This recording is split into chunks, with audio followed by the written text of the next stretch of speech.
look at verse 22. The question is basically, what if God's glory is most clearly seen in this?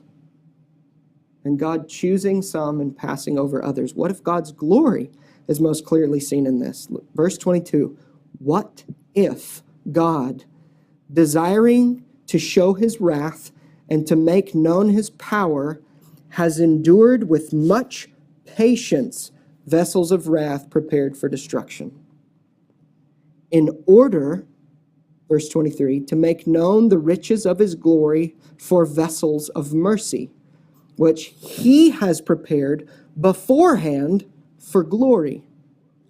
Even us whom he has called. He's saying, even us Christians whom God has called to himself, and we have seen who Jesus is. We've trusted Jesus. Not from the Jews only, but also from the Gentiles. Notice it's all in the form of a question. He's still asking questions.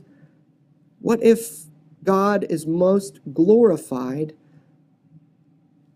as he passes over some and saves some? That's where he ends. That's really the end of his argument as far as it comes to asking questions about conditional or unconditional election. In verse 25, he quotes the prophet Hosea, saying, it's not only Jews whom God has chosen, but also non-Jews, which is probably all of us. I don't think any of us are descendants of Abraham, though we might be. Those who were not my people, talking about the Gentiles, I will call my people. And her who was not beloved, I will call beloved. And in the very place where it was said to them, you are not my people, there they will be called sons of the living God. So it is not only Jews that God chooses, it is also among the Gentiles, us, non-Jews. Verses 22 and 23, I think, are most frequently interpreted by people that would hold a more Arminian position. I think they're interpreted wrongly, and I think I interpreted them wrongly for a long time because I just didn't pay attention. I want you to notice two things. Because it can, at the very first, seem like he's saying, God prepared these vessels of wrath for destruction. And God prepared these vessels of glory for glory. Is that what Paul's saying? Read the text. I want you to notice two differences when he talks about prepared for destruction and God preparing Christians for glory. What if God desiring, verse 22, what if God desiring to show his wrath and to make known his power has endured with much patience?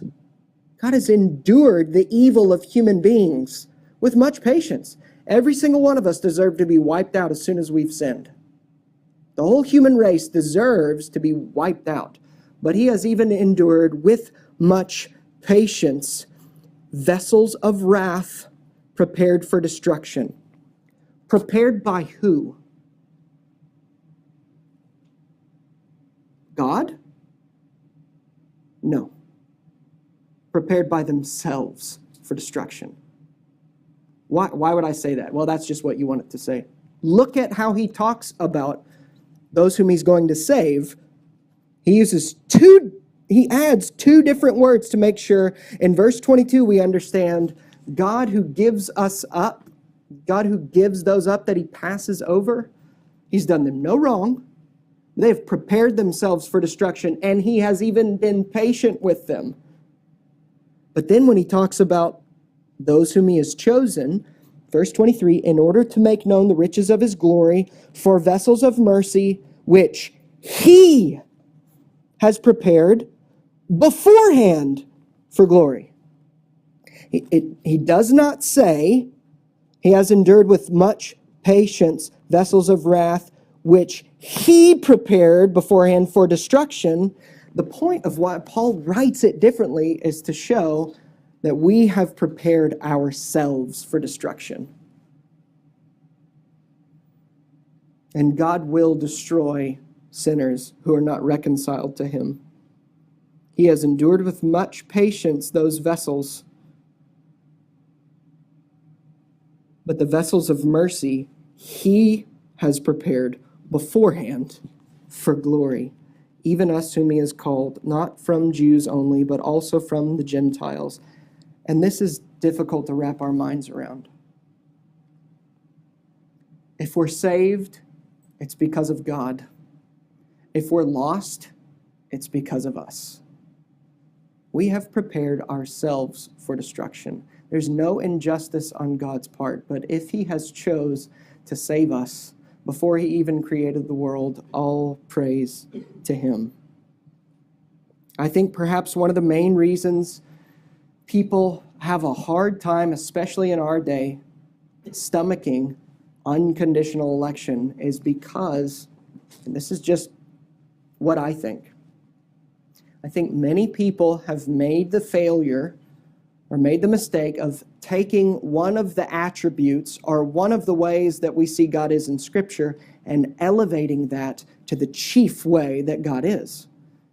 And so people read in the book of 1 John that we went through last year, or earlier this year, God is love. And so they say, if God is love, then how could God pass over some and choose not to save them from their sins?